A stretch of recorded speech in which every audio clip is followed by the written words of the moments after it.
نوجوانوں میں خوش آمدید۔ دوستو، کیا خلا میں سلاد کے سبز پتے اگائے جا سکتے ہیں؟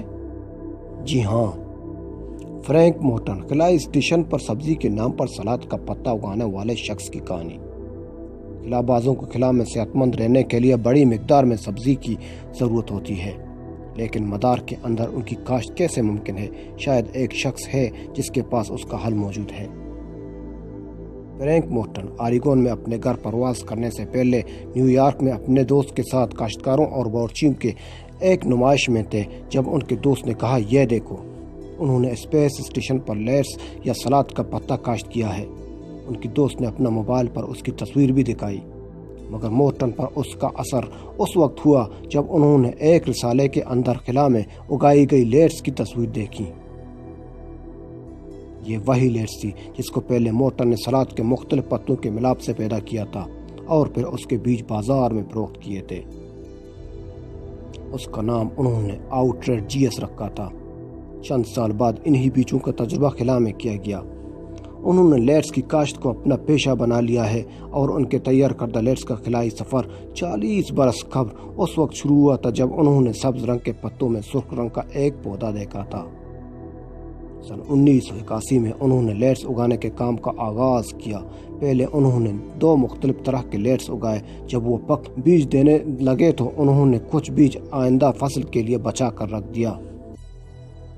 وہ کہتے ہیں، جب اگلی فصل اگی تو سبز پتوں میں ایک پودا سرخ بھی تھا جسے دیکھ کر میں حیران رہ گیا۔ میں سمجھ گیا کہ یہ 2 مختلف اقسام کی مخلوط شکل یا کراس ہے۔ انہوں نے اگلے سال مزید کراس پیدا کیے جو مختلف رنگوں اور شکلوں کے تھے۔ سلاد کی نت نئی اقسام پیدا کرنے سے ان کی دلچسپی میں اضافہ ہوا ہی ساتھ ہی ان کی مالی پوزیشن بھی بہت بہتر ہو گئی۔ سرخ رنگ کے آؤٹریجیس کی دریافت لیٹس کی دنیا میں ایک غیر معمولی اضافہ تھی، کیونکہ اس وقت لیٹس ہرے رنگ کے ہوتے تھے۔ وہ کہتے ہیں، اس کا رنگ اتنا لال تھا کہ بہت سے باغباں اسے بطور لیٹس شناخت ہی نہیں کر سکے۔ وہ سمجھے کہ یہ چقندر کی کوئی قسم ہے۔ میں نے اس لیے اس کا نام آؤٹریجیس رکھا۔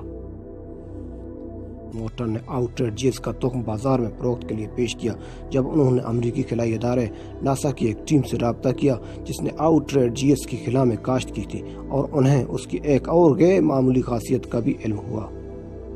جب سائنسدان اپنے تجربے کے لیے سلاد کے بیج تلاش کر رہے تھے تو وہ سب سلاد کی ایسی اقسام کی تلاش میں تھے جو آسانی سے جراثیم کا گھر نہ بن جائیں۔